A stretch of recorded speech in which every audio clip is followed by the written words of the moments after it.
대표하시는 사회학자이시죠. 송호근 포항공과대학교 석좌 교수님께서 열어주시겠습니다. 송호근 교수님 무대 위로 모시죠. 큰 박수 부탁드리겠습니다.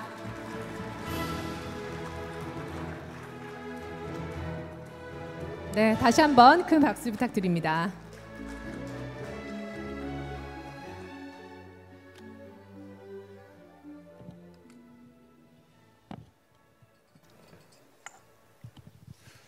네, 여러분 반갑습니다.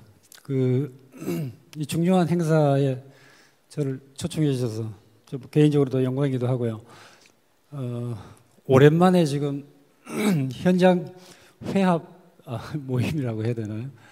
감개무량합니다. 작년 12월 중순에 강의가 끝나고 지금 한 6개월 정도 된 것 같습니다.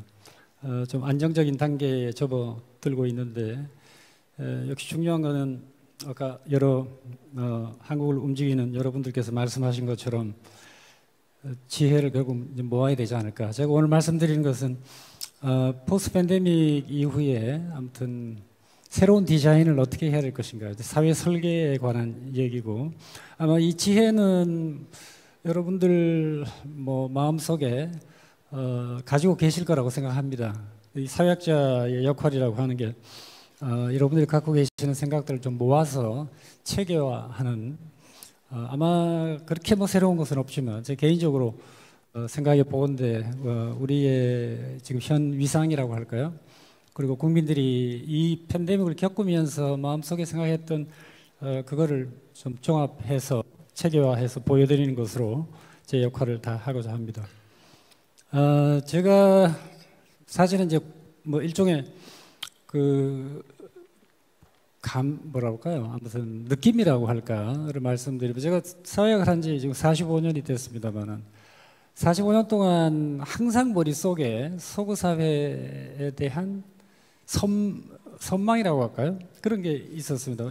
일종의 이제 열등감 같은 거죠. 근데 이번 사태를 계기로 해서 열등감을 완전히 극복했습니다. 그 말은 뭐냐면, 우리가 어느 날 내가 우리가 선진국이다라고 하는 거를 너무나 실감을 했어요. 근데 앞으로 제가 쓰는 글에 선진국에 대한 선망을 절대로 안 쓰려고 합니다.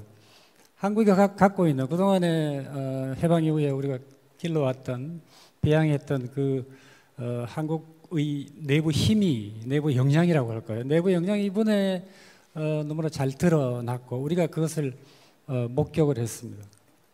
말하자면 발견한 거죠. 이 발견한 것을 어떻게 모아서 앞으로 새로운 디자인에 이것을 우리가 투입할 수 있는가 하는 그 문제를 한번 좀 말씀을 드리고자 합니다. 네 가지 측면에서 말씀을 드리겠습니다. K-방역은 맞습니다. 그러니까 이게 세계적인 그야말로 모델, 임에 틀림없고 제가 모델이라고 생각을 했습니다. 약간의 명암이 있죠. 장점과 단점이 있는데 그 점을 간단하게 한번 짚어보고, 그러고 나서 우리가 좀 보완해야 될 것이 무엇인가를 한번 보겠습니다.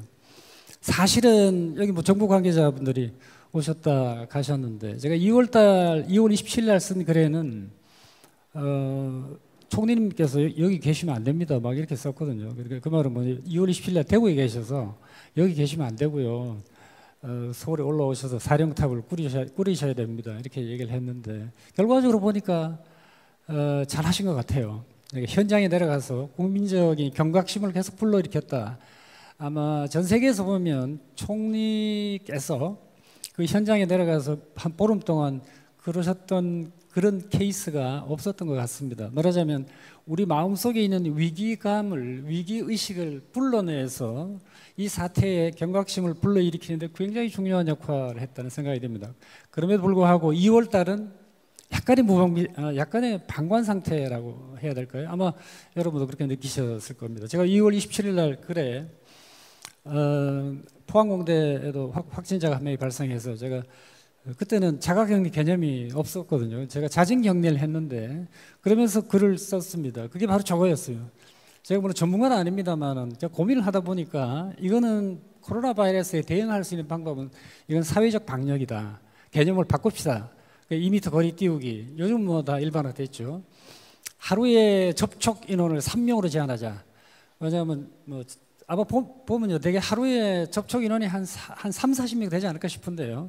아무튼 코로나의 감염 경로를 끊으려면 코로나는 사회성, 소셜러빌리티가 엄청나게 높은 바이러스이기 때문에 이걸 끊어내야 된다. 그러려면 사람은 만남을 자제하자. 가족은 제외하고 딱 3명만 만납시다.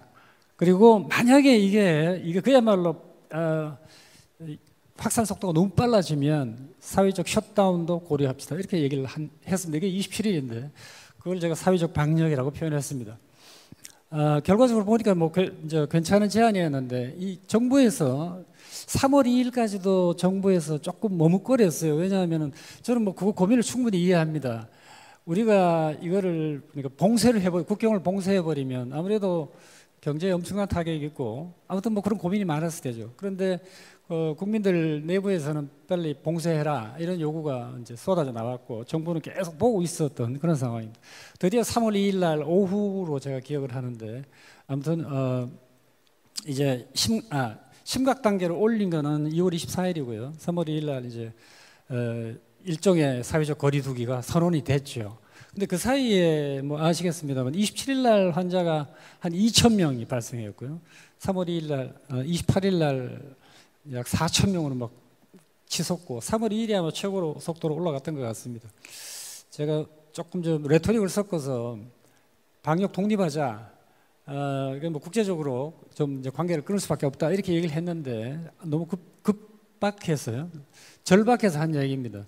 아무튼 저 빨간 선이 되게 3월 2일 날 최고로 솟았다가 이제 4월까지. 그러니까 우리가 3월 달과 4월 한 10일까지 아무튼 최고 절정에 올랐다가 내려오는 그 과정에서 한 달 동안 우리가 보여준 바로 그 방역의 모습이 이제 우리가 K 방역이라고 하는 개념으로 전 세계에 알려졌다는 사실입니다. 그러면서 그동안 우리가 배양했던 바의 저력이라고 할까요? 우리의 사회의 모습이 재발견됐다. 그런 의미에서 저는 사회학자로는 상당히 행복한, 이게 다 아까 우리 안철수 대표께서 얘기하신 뭐 저런 모습, 그 다음에 정부가 현장이나 아니면 뭐 밤을 새다시피 해서 계속 회의도 하고 대책을 세워나가는 모습, 그리고 뭐 이게 말이죠. 사실은 자발적 헌신이잖아요. 자발적 헌신. 저런 모습이 물론 외국에도 더러 보이긴 했습니다만 우리 경우는 그 위기에 대응해서 의료진들이 자진해서 내려가는 모습, 이건 정말 감동적인, 우리만 가지고 있는 그런 DNA 아닐까 그런 생각이 듭니다. 저런 게 다 합쳐지니까 결국 이제 방역에 성공한 거죠. 저는 대충 뭐 한 4가지 정도로 되게 알고 계시는 거를 제가 정리할 수 있겠습니다. K-방역의 핵심이 뭐냐? 우리가 뭐 그 4가지의 T라는 것 있잖아요. 그러니까 저게 사진이 트레이스의 예를 보면 아마 다른 나라에서도 어떤 사람이 확진이 됐을 때 끝까지 쫓아가서 그 범위 전체를 다 파악하는 케이스는 아마 드물었을 겁니다. 물론 그 접촉자 전체를 파악했을 때의 희생되는 프라이버시에 대해서 어떻게 할 거냐 이런 논의도 많이 있지만 더 급한 거는 다른 사람의 프라이버시를 침해할 가능성이 있기 때문에 그 근처를 전부 다 방역한 거죠. 그것은 아마 세계적으로 가장 잘했던 것이다. 물론 여러 가지 단점이 있겠습니다만 의료 체계의 강점이 드러났습니다. 물론 이렇게 얘기하면 의료 현장에 계신 분들은 무슨 얘기냐, 지금 이제 의료 현장에 개선해야 될 점이 너무나 많습니다. 맞아요. 그거 저도 잘 알고 있습니다. 그런데 아무튼 이 위기에 대응하는 민간 플러스 공공 의료의 혼합체계라고 할 수밖에 없는데 유럽에서는 공공 의료 중심이니까 이 혼합체계가 엄청난 효율성을 보여줬습니다. 그러나 민간 병원의 희생이 따르고 있어요. 우리가 알아야 될 것은 민간 병원의 희생과 자발적 헌신이 저 혼합체계의 장점을 살려내고 있었다.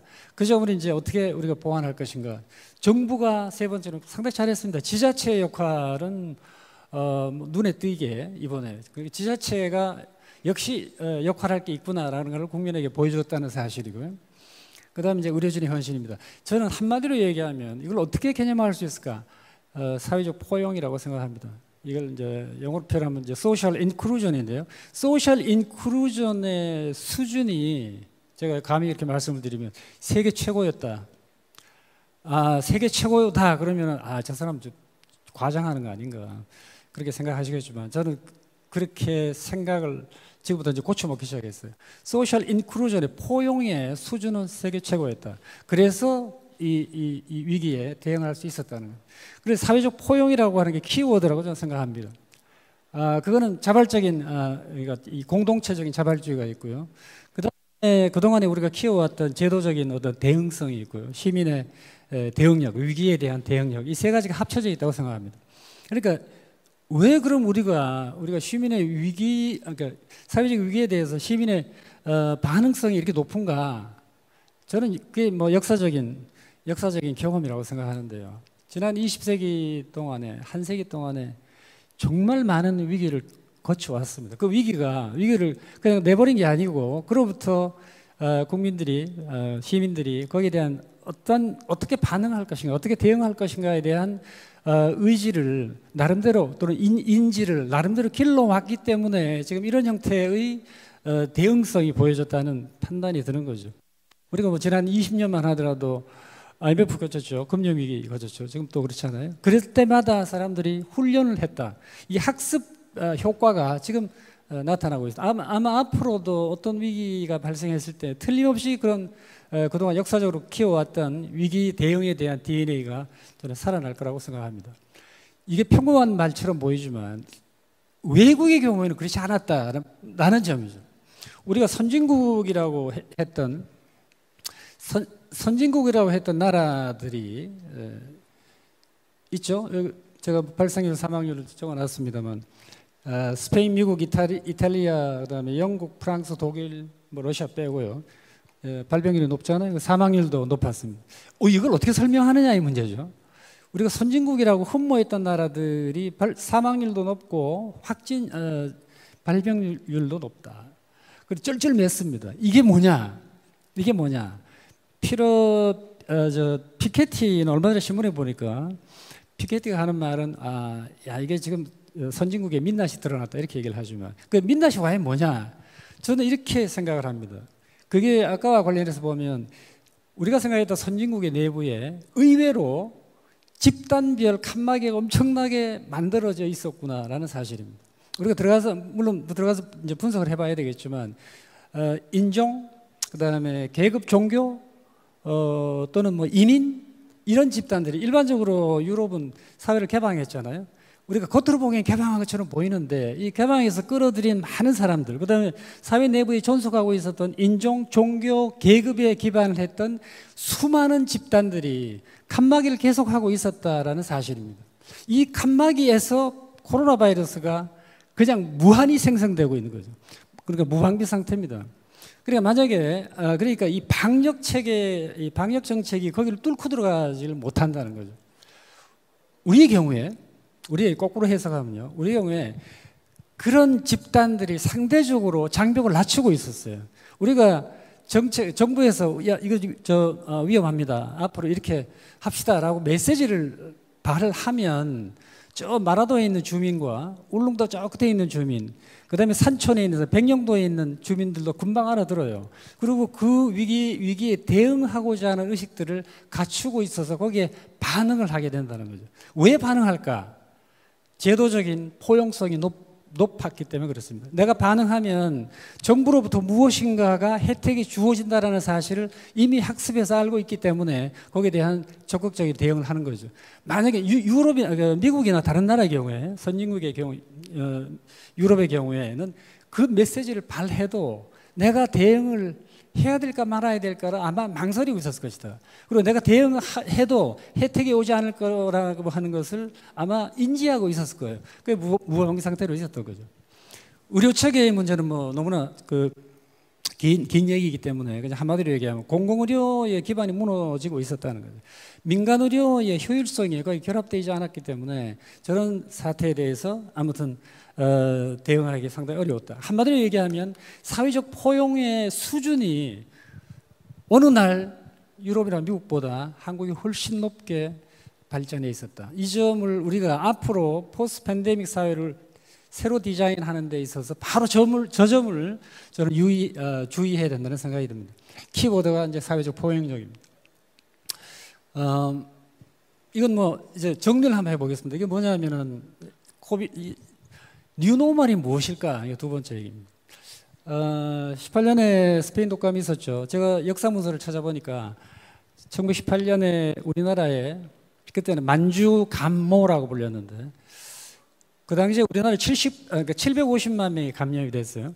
인구가 1650만 명입니다. 근데 750만 명이 감염이 됐는데 그 중에서 14만 명이 죽었습니다. 약 한 2%좀 되죠, 그죠? 2%인가요? 지금하고 비슷하죠. 근데 750만 명이 감염이 됐어요. 왜냐하면 뭐 대책이 없으니까. 14만 명이 죽었는데 그 중에서 대구 경북에서 제일 많이 죽었습니다. 2만 명이 죽었어요. 왜 그랬을까? 그때는 원인 규명이 잘 안 돼 있어요. 근데 제가 가만히 생각해 보니까 이런저런 생각을 해보니까 그 스페인 독감이 만주에서 왔거든요. 만주의 독립운동하고 가장 긴밀하게 비밀 결사를 통해서 연결됐던 사람들이 대구에 많이 살았습니다. 비밀 결사가 대구에 많았거든요. 그래서 아마 그 경로를 통해서 들어오지 않았을까. 그래서 만주 감모로 스페인 독감으로 대구 경북이 가장 많이 죽고 이번은 뭐 신천지라고 알려져 있잖아요. 대구 경북이 좀 안 된 얘기입니다만 바이러스에 상당히 희생된 되고 있는 지역이다. 그런데 뭐 그거야 뭐 역사적인 얘기고요. 저는 이렇게 느꼈습니다. 코로나 바이러스가 지금 무엇에 대한 경고냐? 인류 문명에 대한 경고, 인류 문명의 절멸에 대한 경고를 하고 있다는 판단이 듭니다. 그럼 우리가 이제 버려둔 지구에 관한 얘기죠. Great Depression도 아니고요, Great Repression도 아니고 Great Dying이라고 하는 것을 지금 경고하고 있다는 생각입니다.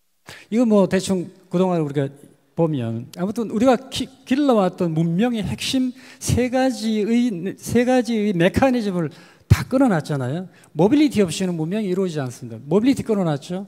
글로벌 네트워킹 끊어놨죠. 그 다음에 자원 극대화라고 하는 우리 문명의 핵심, 우리도 지금 자원 극대화를 향해서 달려가고 있으니까 이걸 다 끊어놨어요. 일시 중단시켜버린 거죠. 그러니까 그렇게 표현하면 문명의 시간을 강제적으로 정지했습니다. 지난 2월 말부터 지금까지 그랬고 아마 여름까지 계속 그러겠죠. 우리가 해야 될 것은 우리가 도대체 우리의 문명이 무엇이었는가 하는 그런 문제죠. 저런 모습을 우리가 그동안에 경험하지 못했잖아요. 모든 게 다 스톱되는 저 상황. 이 상황이 뭘까? 틀림없이 우리가 키워왔던 배양해왔던 문명 안에 한계가 있다는 것을 의미하는 거죠. 저렇게 아무리 해봐야 고도의 비행기를 만들고 해봐야 이런 사태의 속수무책이다. 아까 여러분들이 말씀하신 것처럼 이제 살아남아 있는 것은 살아남았다 보다 아무튼 앞으로 확산될 것은 세 가지입니다. 모빌리티의 컨택트는 약화되고 언택트의 확산이죠. 그 다음에 글로벌라이제이션이 아니고 리지널 인테그레이션이 이제 확산되고요. 그 다음에 바로 이 세 번째 생태론에 대한 관심이 급증할 것이다. 저는 그동안에 저는 사실 생태학자도 아니고 생태론자도 아니고 환경주의자도 아니었습니다만 이번 사태를 계기로 해서 이게 그동안에 표면적인 것만 해왔구나 라는 반성을 상당히 많이 했습니다. 문명 패러다임의 전반적 전환이 필요한 것이다 라고 하는 성찰을 저한테 주었습니다. 각각에 대해서 아주 빠른 속도로 말씀을 드리면 아마 디지털라이제이션의 급속한 확산이 이루어지겠죠. 지금 저 교육 현장 지금 여러 가지 얘기가 나오고 있는데요. 저는 상당히 좋은 기회라는 생각이 들어요. 굉장히 좋은 실험을 하고 있다. 왜냐하면 교육 현장에 이른바 인터넷 강의들이 이제 확산이 되고 있잖아요. 비대면이 어떤 장점을 갖고 있는가, 면대면이 어떤 단점을 갖고 있는가 하는 것을 지금 다 이제 깨닫고 있습니다. 근데 새로운 실험이 이루어지고 있는 거죠. 교육은 직접 만나서 얘기하는 거 말고 실제로 인터넷을 통해서 모든 이 사이버 세계에서 가능하다는 걸 누구나 다 보여줬어요. 아마 대학이 1200년대 태어나서 지금까지 한 800년 지속을 하고 있는데 대학의 모양이 앞으로는 변할 것이다. 캠퍼스 없이도 대학이 가능하다는 걸 지금 보여주고 있고 그 다음에 지금 중고등학교 마찬가지죠.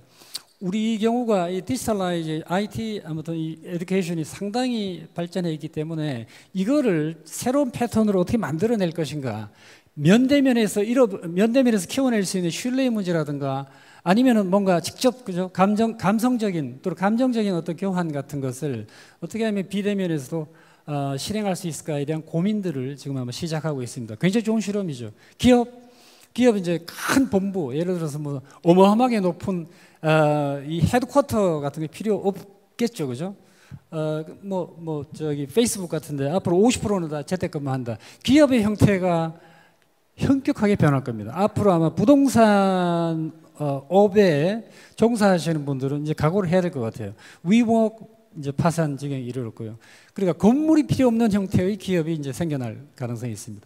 정부는 뭐 보나마나 IT 정부죠. 그리고 이제 핵심은 세이프티넷이라고 하는 이른바 우리 흔히 얘기하는 안전망이라고 하는 것을 온 국민 전체에 다 치는 이런 형태가 이제 다가올 겁니다. 그거를 다른 말로 표현하면 개인화와 그다음에 권력 분산이죠.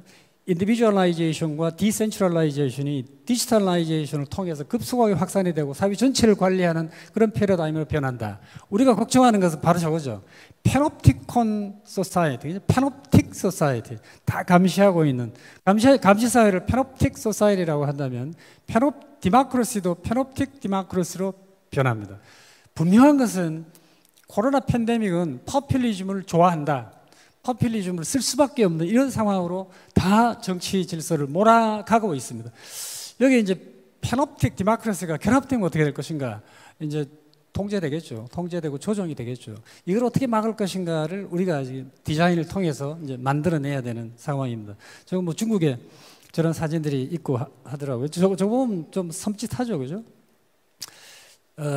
사회 부문에 있어서는 디지털 인디비주얼리즘이 급속한 확산, 정책적으로는 세이프티 넷의 확산, 정치 체제는 패놉틱, 그다음에 모니터링 가버먼트의 확산, 이 세 가지로 요약이 될 수 있습니다. 두 번째, 리쇼어링의 문제인데요. 지금 이제 글로벌 분업은 무너질 거라고 틀림없이 생각합니다. 중국으로부터 탈출하는데 문제는 뭐냐면 과거에 고객과 기업이 결합돼 고객과 제조업체 공장이 결합되어 있는 게 이제 끊어지고 있어요. 이게 디카플링이 일어나죠. 그리고 본국 회계가 일어납니다. 대부분 다 본국으로 돌아가지는 않을 거예요. 적절한 다른 대상지를 물색하고 있을 텐데 최적의 대상지는 저는 한국이라고 생각을 해요. 그러니까 본국으로 돌아가는 기업들을 전부 다 호출해가지고 한국으로 유치하는 것, 이게 이제 한국을 살려나가는 거죠. 이런 의미에서 한국이 이제 기회 이창이 된다는 좀 판단이 듭니다. 한국이 새로운 생산 기지로 또 오를 수 있다. 왜냐하면 우리가 신뢰를 보여줬기 때문에 그렇습니다. 그러면 이제 이 신뢰를 보여준 세계인의 기대에 우리가 어떻게 부응하느냐, 바로 이제 이 문제죠, 그죠? 리쇼링의 중간 기지를 만들어내면 된다. 이게 이제 방법에 대해서 한번 얘기해 보겠습니다. 현대자동차도 지금 나름대로 이제 고전을 하고 있는데요. 사실은 지금 가동률이 가장 높은 데가 현대자동차입니다. 왜 그럴까? 함대형 생산 체제 때문에 그렇습니다. 왜냐하면 도요타 같은 경우는요, 본국에서 조립을 하고 부품은 전 세계에서 다 가져옵니다. 근데 그게 이제 끊어지잖아요. 근데 현대자동차는 한번 나가면 조립 공장하고 협력업체 40~50개가 같이 나가거든요. 그걸 함대형 생산 체제라고 제가 불렀는데, 그렇기 때문에 브라질 같은 데에 셧다운이 되지만 전 세계 12개의 기지가 있는데 거기서는 자동차가 생산이 되고 있어요. 바로 이 문제죠. 그러니까 지금이 아마 그 현대자동차에서 하는 얘기는 지금 이 도요타를 극복할 수 있는 좋은 기회다. 그거 왜 그러냐면 이 생산 체제의 특수한 것을 한국이 만들어냈기 때문에 그렇습니다. 이게 한국의 장점이에요, 이게. 전 세계 사람들이 자동차 사람 그렇게 하면 망한다 그랬는데 팬데믹에 엄청나게 강한 체질을 보여주고 있다. 한국의 발명품입니다. 이런 것들이 이제 리쇼어링의 지혜로 작용할 수 있습니다. 생태론적인 반성, 이거는 이제 풍요하게 쓰고 소비하는 거 이제 좀 줄여야 된다는 반성을 하지 않을 수가 없습니다. 이거 뭐 그죠? 대부분 다 우리가 알고 있는 거죠. 그동안 얼마나 많은 걸 생산해냈는가. 지난 제가 이 생태역 관련해서 책을 보니까 지난 30년간 배출한 오염과 탄소의 양이 과거 2000년 동안 배출한 것보다 훨씬 크다. 3배 크다는 거죠. 지난 30년 동안 우리가 지구에서 쓸 수 있는 자원을 대충 다 써버렸습니다. 배출할 탄소의 양도 다 배출했어요.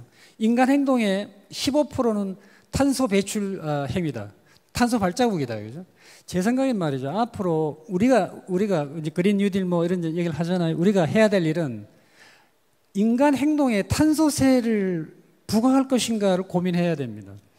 지구를 살려내야 돼요. 왜냐하면 2050년도에 대체적으로 어마어마한 위기가 닥친다는 게 모든 기후학자의 얘기죠. 왜냐하면 평균 2도 정도 올라간다는 거죠. 2도 올라가면 우리는 뭐 IR대로 완전히 들어가 버리는데, IR대로 들어가 버리는 게 문제가 아니고요. 적도에서 아주 번성하고 있는 몇천 종의 바이러스가 북쪽으로 이제 북상을 하게 된다.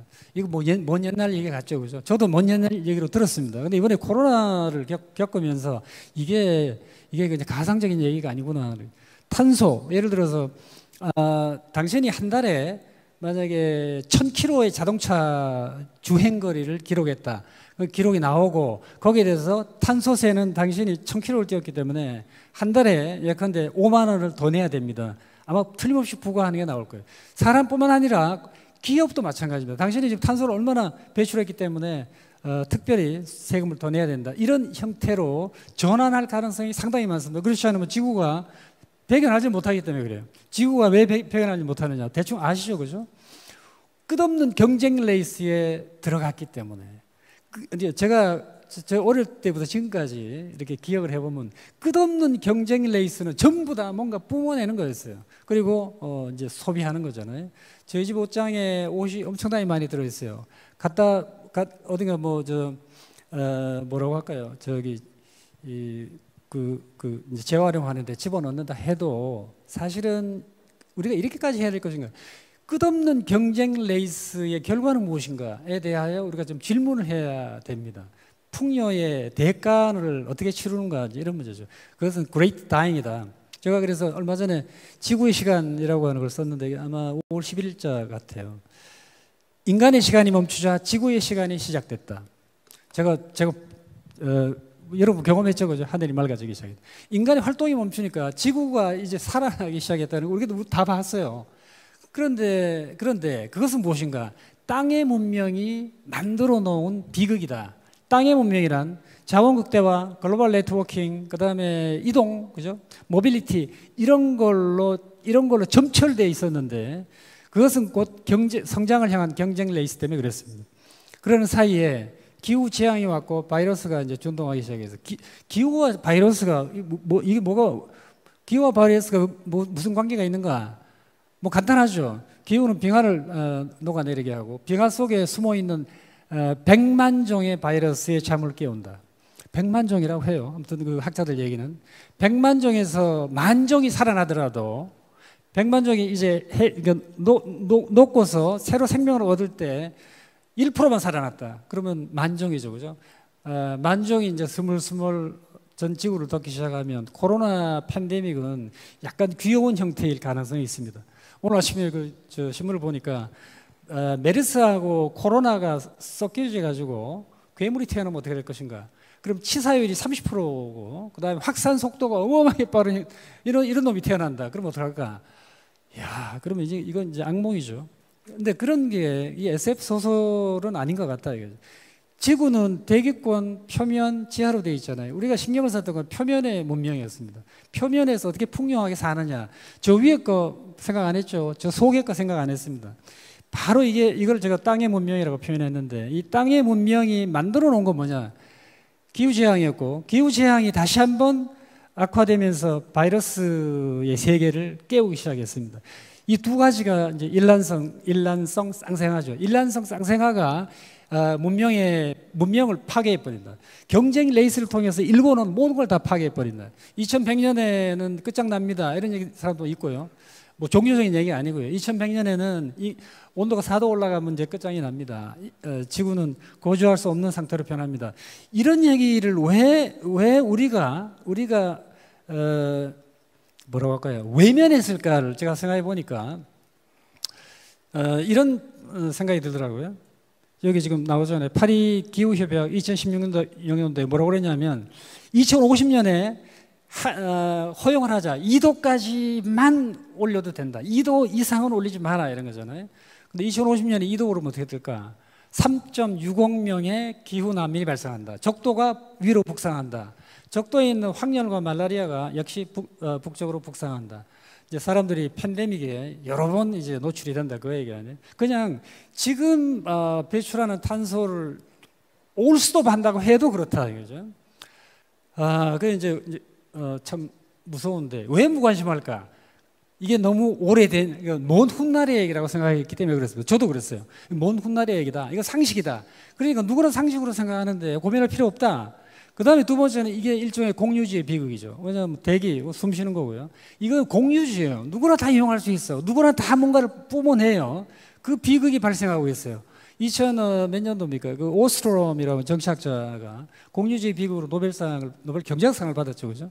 목초지 놔두니까 누구나 쓴다. 이게 자유주의입니다. 그런데 거기에 규제가 들어가야 돼요. 그리고 공기 쓰는 거에 대한 규제가 들어가야 된다. 규제 들어가야 됩니다. 들어가야 이 비극을 막아낼 수 있다. 그게 이제 탄소세 같은 거죠.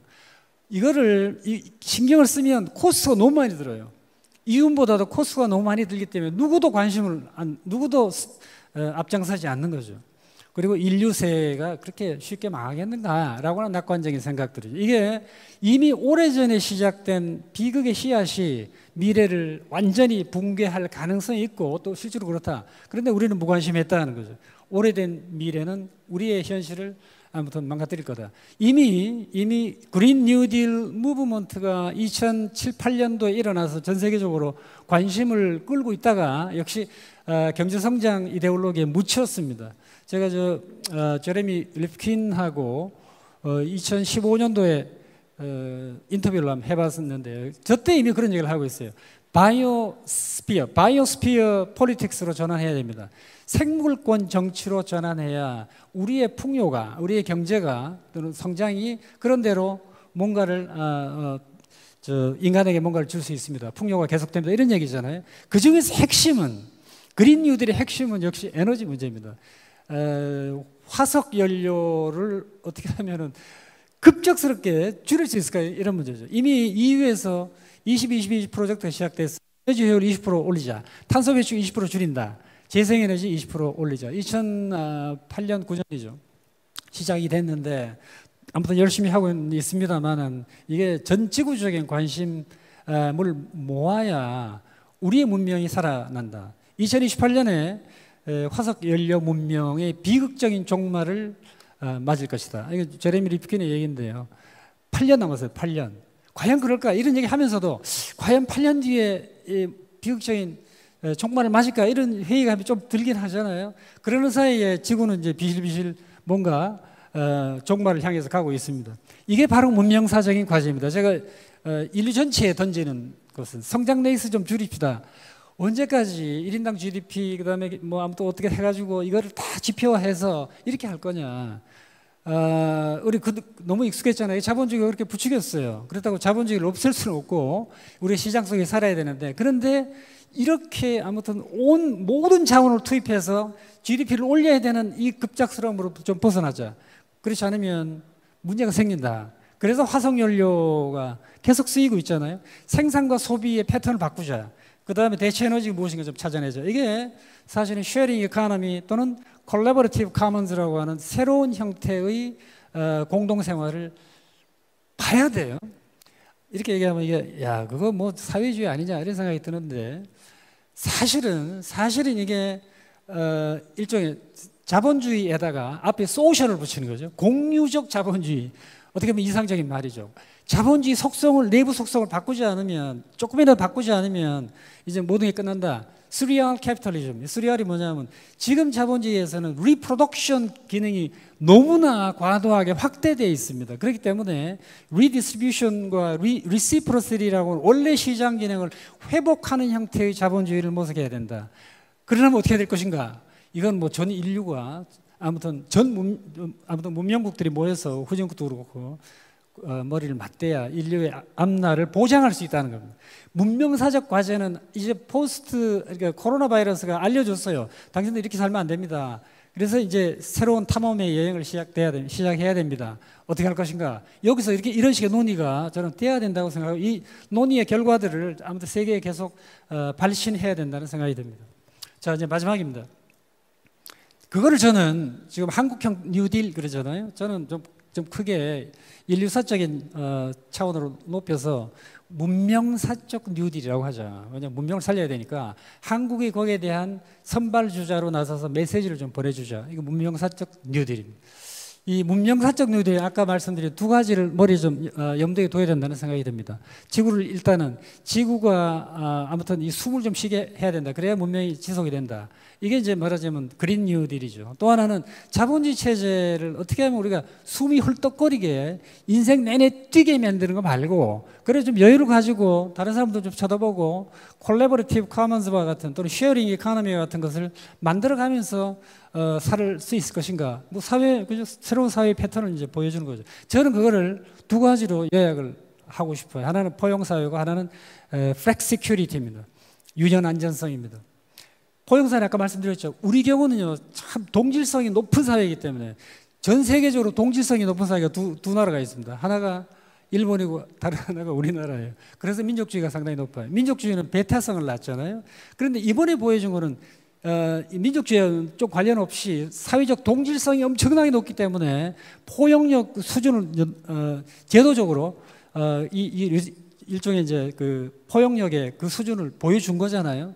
문제는 말이죠. 동질성이 높다는 것은 이제 배타성과 직접 관련이 됩니다. 그리고 배타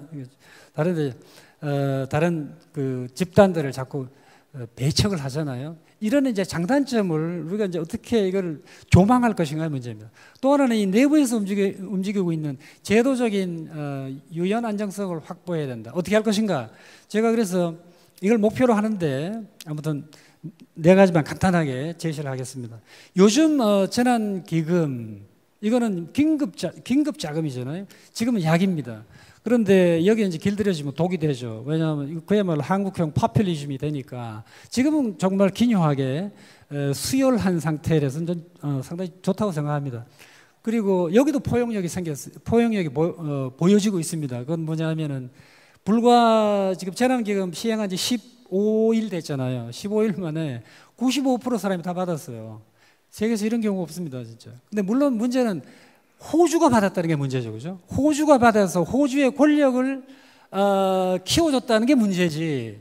이건 뭐 전 세계에서 95% 다 받았어요. 그리고 어디에다 쓸 것인가? 재래시장 가서 써야 되겠다. 그러고 열심히 시장 가고 있어요. 갔더니 노점상 할머니는 기계가 없으니까 안 되고, 그러니까 할 수 없이 뭐 돈을 내서 사게 되고, 그런 다 뭐 전반적으로 한국의 저력을 이제 보여준 거 아니겠어요? 그런데 앞으로 생길 때마다 이러면 이제 무척 곤란하다 이거지. 그건 독이 되니까 그러면 안 된다.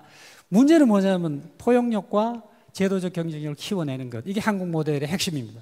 그러면 이제 네, 시간이 없으니까 간단히 네 가지만 얘기하겠습니다. 아까 그게 이제 말하자면 언택 컬처를 어떻게 키우느냐 이 문제하고 K 이코노미, K 세큐리티, K 에코 그로스라고 합시다. K를 너무 많이 붙이는 거 아닌가? 제가 붙이고 싶어요. 왜냐하면 잘하고 있기 때문에 그래요.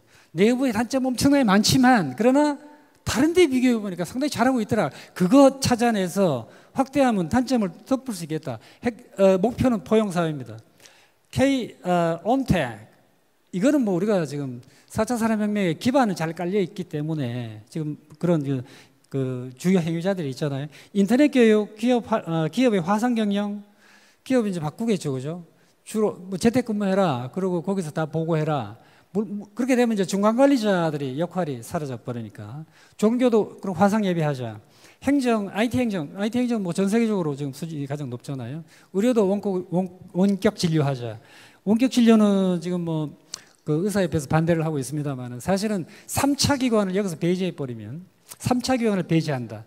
주로 아주 그냥 힘든 사람, 장애인이라든가 중증 질환자, 아무튼 거동이 불편한 사람들만 3차에서 제외하고 나머지 전체적으로는 1차, 2차의 원격 치료를 허용하면 아마 금방 도움이 될 거라고 생각합니다. 근데 여하튼 이런 이제 말하면 전체적으로 디지털라이제이션, 언택트 문화가 확산이 되면 문제는 직업 구조에 급변이 발생하죠. 이거는 이제 끌어안아야 되는, 이거 다 이제 측정을 해야 됩니다. 그 다음에 이 K 이코노미. 이제 리쇼링으로 돌아오는 기업들이 엄청나게 많은데 마치 뭐 좀 쉽게 말하면 막 잠자리처럼 돌아다니는데 이게 잠자리처럼 잡아가지고 한국에다가 안착시키는 방법이 뭐냐? 저는 세계의 뭐라 그럴까요? 프리 이코노믹 존을 만들어내면 되겠다. 이코노믹 프리 존, 경제 자유 구역을 세 군데 만들어서 그래가지고 거기다가 여러 가지 제도적인 혜택을 주고 안착시켜라. 그러면 아까 말씀드린 것처럼 한국이 신뢰를 상당히 많이 쌓았기 때문에 그쪽으로 올 가능성이 굉장히 많습니다. 제가 인천은 지금 하나 있잖아요. 인천, 그다음에 여수, 광양 지역, 그 저쪽에 이제 포항, 울산 지역입니다. 그리고 산업단지 개방하고. 근데 문제는 뭐냐면 리쇼링의 경우에 공장 설비만 돌아와라 절대로 안 돌아옵니다. 문제는 거기에 일하는 종업원들도 받아들여줘야 돼요. 왜냐하면 인건비 때문에 나갔기 때문에 그렇죠. 종업원들을 받아들일 때 그럼 법무부라든가 우리나라의 국민적인 심성이 안 된다. 당신 나라로 돌아가라. 이러면 이제 골치 아픈 거죠. 리쇼링의 핵심은 개방입니다. 개방하면서 제도적인 거기에 대한 대응을 이제 계속 해 나가야 됩니다. 우리 신뢰가 있기 때문에 그게 가능합니다. 인구 100만 도시 정도, 100만 도시 한 3개쯤 만들어서 K 이코노미에 실험을 한번 해보자. K 시큐리티, 이건 아까 우리 총리께서 말씀하신 거죠. 지금은 노동시장이 경직돼 있습니다. 저는 뭐 경직성으로, 경직이라고 하는 건 보호잖아요. 근데 보호는 정규직만 보호를 받았지 비정규직은 전혀 보호를 못 받고 있는 상황이죠. 그렇기 때문에 우리가 해야 될 K 시큐리티의 핵심은 저 밑에 있는 저소득 노동자, 계절 노동자들의 이 경직된 노동시장으로부터 이렇게 좀 탈출을 시켜서 유연 안전성을 동시에 보장한다. 제2고용보험을 만들면 됩니다. 지금 고용보험에다가 여기다 집어넣으면 굉장한 갈등이 일어나요. 그러니까 제2고용보험을 따로 만들어서 운용을 하면, 그리고 국가에서 지원을 해주면 충분히 가능하다고 생각합니다. 그 다음에 핵심은 공공주택이잖아요. 공공주택과 원격 의료, 이 세 가지만 기초를 만들어주면 나름대로 투잡 시대를 예비할 수 있겠다. 뭐 아시겠습니다만 저소득 노동자들은 투잡을 뛰고 싶어 해요. 그리고 뛰도록 만들어줘야 되잖아요. 그리고 그들을 제도적인 보완으로 끌어들이는 방법이 뭐냐? 이게 K 시큐리티의 핵심입니다. 마지막입니다. K 그로스. 야, 성장 좋아. 그러면 한반도의 생태 프로젝트를 우선 고민을 좀 해야 되겠죠. 우리가 지금 비행기 타고 이렇게 보면 그야말로 녹색 한반도가 돼 있잖아요. 북쪽 빼놓고. 그런 대로 성공을 한 지구, 아무튼 그 한반도를 살리는 데 성공을 했습니다. 그러면 이로부터 지구 활력을 어떻게 촉진하느냐, 어떻게 격려하느냐의 문제로 전환해야 됩니다. 그 말은 이제 우리 선진국이라고 했으니까 우리의 테두리 안에서만이 아니고 전 세계적인 글로벌 뭐라고 할까요? 라이프를, 글로벌 문명을 구제하기 위해서 우리가 선도적으로 무엇을 해야 될 것인가를 내놔야 됩니다. 내부형이 아니고 내부와 외부 전체 세계를 향해서 얘기할 수 있는 자격을 우리는 갖췄죠. 그게 세 가지입니다. 에너지 믹스, 그 다음에 그린 뉴딜, 그리고 한국형 ESG 지표입니다. 에너지 믹스를 뭐 다 아시죠? 원전을 완전히 다 없애버려야 될 것인가? 저는 거의 반대예요. 순차적으로 줄여갔으면 좋겠다 이런 판단이 들고요. 저 30 아까 말씀드린 겁니다. 재생에너지 30% 올려라. 그 다음에 에너지 효율성 30% 올리고요. 석탄에너지 30% 깎아라. 그러면서 지표를 만들어 가주는 겁니다. 한국에 지금 전 세계 글로벌 무대에서 ESG에 대한 그 강조가 굉장히 많습니다. 한국형 ESG를 만들어내는 것, 거기에는 물론 팬데믹에 대한 어떤 대응 방안도 들어가야 되겠죠. 이게 어떻게 보면 앞으로 우리가 전 세계에 내놓을 수 있는, 선진국으로서 내놓을 수 있는 그런 메시지이고 또 미래 정책이라는 생각이 듭니다. 결론을 내겠습니다. 포스트 코로나 시대에 한국이 선언해야 될 것은 무엇인가? K-방역을 보여주면서 문명사적 뉴딜이 무엇인가를 저는 보여줘야 된다고 생각합니다. 한국이 충분히 그럴 만한 자격이 있습니다. K-혁신의 발원국이 한국이죠. 그러면 우리가 그런 지혜를 지금 국민들의 가슴속에 가득 들어있어요. 그런 지혜를 모아서 그야말로 세계에 발신을 하면 아마 응답이 있을 거라고 생각하고, 그 응답은 21세기를 살아가는 우리 인류의 기본적인 아마 시대적인 또는 세계적인 그런 과제라는 생각이 듭니다. 감사합니다.